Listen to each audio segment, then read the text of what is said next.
Ever felt a I hate myself moment after a mistake? The key to breaking free lies in activities that provide instant comfort and sow the seeds of lasting self-love. In this video, we're unraveling the roadmap to overcome self-hatred and harmful behaviors, from immediate relief to long-term transformations. Let's start a journey to figure out why you feel this way. If you need some extra help, that's okay too. And together, we'll promise to take good care of ourselves and be proud of who we are. Ready for this adventure? Let's go. And number 10, look for fact-based evidence. Let's start with one of the most helpful ways. Look for fact-based evidence. When people feel a lot of self-hatred, they often rely on feelings as proof. Like thinking, people don't like me, or I'm a bad person. But if you take a closer look, you might realize there's no real evidence for these thoughts. If you think about the friends and family you talk to the most, you'll likely find people who genuinely like or even love you.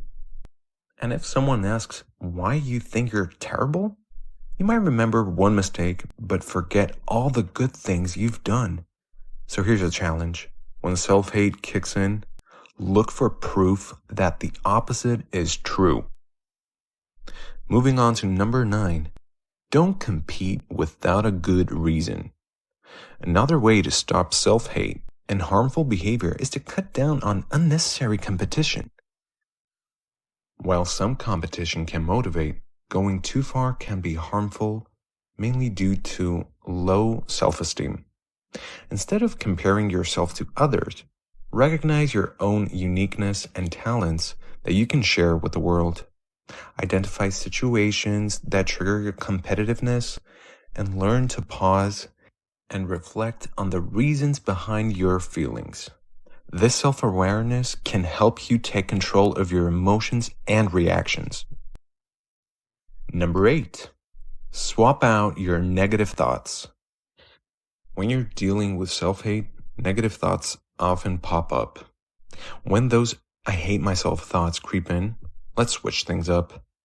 Challenge yourself to trade those gloomy thoughts for neutral or upbeat ones that make sense. So if someone says, you're terrible at math, don't just soak it in. Think, I can totally rock math with a bit of practice. And if your violin skills get criticized, don't hit the panic button. Instead, laugh it off and ask, mind showing me how to hit the right note? I'm all ears for improvement. Injecting a dash of positivity and a sprinkle of humor into your thoughts can break the self-hate cycle and add a touch of fun to your journey of self-improvement. Number 7, love yourself no matter what. Enough with the self-hate. Let's dive into self-love. It's the most important relationship you'll ever have. Your connection with yourself is like the VIP pass to everything else in life. So let's make it rock. Find those awesome traits you share with the cool cats who seem to have it all. Those who've got their life playlist on shuffle. Now, in the chaos of life, we often treat our health like a forgotten vegetable at the back of the fridge.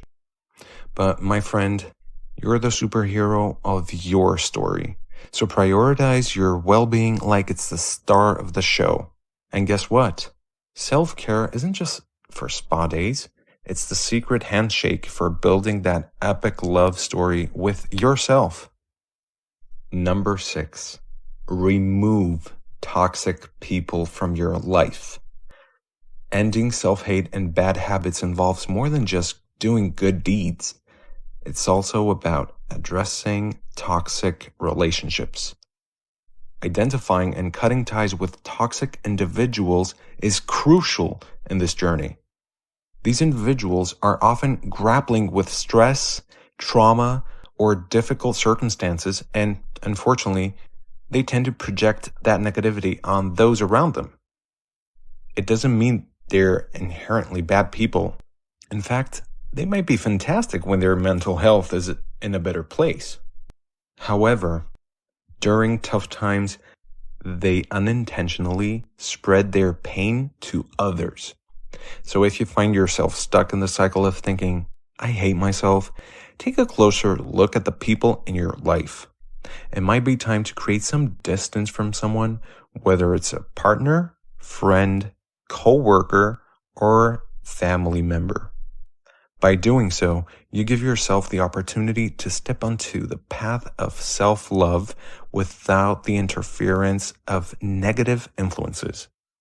Recognizing the impact of toxic relationships and taking proactive steps to distance yourself can be a powerful strategy in cultivating a healthier and more positive mindset. Number 5, do something nice every day. Feeling really bad about yourself, like saying, I hate myself, is pretty intense. But to swing all the way to the opposite end with, I love myself, you've got to take some big steps. A cool way to move closer to loving yourself is by doing something nice every day. Doing good stuff regularly can help change those habits that make you feel so bad. Your daily good things could be sending birthday messages, writing cards about what you like about people, helping a friend with advice, pitching in on chores at home, and more. And every few months, you could do something really big like organizing a fundraiser, joining community services, helping the homeless, or organizing a surprise for someone you don't even know.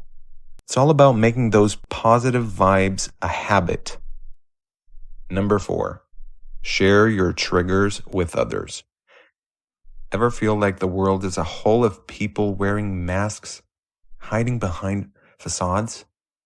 What if, instead of projecting our pain onto others, we just straight up told them what's bothering us? Picture this. Instead of letting someone's criticism about your writing make you want to throw in the towel, you'd say, when you say I'm bad at writing, it really stings. I love doing it, but hearing I'm not good enough repeatedly makes me frustrated, and I don't appreciate that. Suddenly, it's like turning on a light in a dark room. They see how their words hit you, opening up a whole new conversation. Being upfront about your pain can flip the dynamics in your relationships, especially with those who usually push your buttons. So let's ditch the masks, spill the tea on what hurts, and watch how it changes the self-hate game. Number 3, forgive yourself. If you find yourself stuck in a cycle of self-hate, here's a decisive step. Give yourself the gift of forgiveness. Try out a guided meditation focused on forgiveness. It's like a mental reset button that can help you let go of the pain you've carried. Whether it's beating yourself up over past mistakes, the company you've kept, the hurt you've caused others, or the hardships you've faced. It's time to recognize that it's all in the rear view mirror. Embrace the idea that the past is just that, the past. It's time to shift gears into the present moment, leaving behind the weight of old pain. You can't fully live if you're constantly replaying moments that bring you down. So let's break free from the chains of self-blame, forgive ourselves, and step into the present where self-love and peace await. Number 2, give self-meditation a try. Trying out meditation is a helpful way to put the brakes on self-hate and harmful behaviors. In guided meditation, you learn to observe thoughts come and go without letting them stick around and define who you are. It's not about feeling overwhelmed or trying to catch every thought. It's about realizing you don't have to control them, and they naturally drift away when you don't give them attention. A great starting point is a self-love meditation. Dedicating 10 minutes daily to this practice can gradually boost your self-love and hit the stop button on that I hate myself track playing in your mind. So let's give a meditation a go. It's like a mini vacation for your mind, helping you build a kinder relationship with yourself. Number 1, find a therapist. Lastly, the most crucial way to beat self-hate and bad behavior is by getting a good therapist. If that constant self-hate is taking a toll on your mental well-being, especially with a harsh inner critic in the mix, it's time to consider connecting with a therapist. They're like helpful guides who can walk you through some tips we've discussed. One approach many find effective is cognitive behavioral therapy, a fancy term for changing our thoughts. Life itself isn't strictly good or bad, but our thoughts shape how we see the world. A therapist can challenge your thoughts, ask for evidence, and help you navigate a path toward a healthier perspective. But hey, if the therapist's couch isn't your vibe, there are online resources and books about cognitive behavioral therapy. You can dive into these exercises independently with no cost attached. So, if the self-hate record is playing on repeat, consider reaching out for a little therapeutic support. If you found these ways helpful on your journey to overcome self-hate and embrace a healthier mindset, don't forget to hit the like button and subscribe to our channel for more helpful content. Thanks a ton for watching.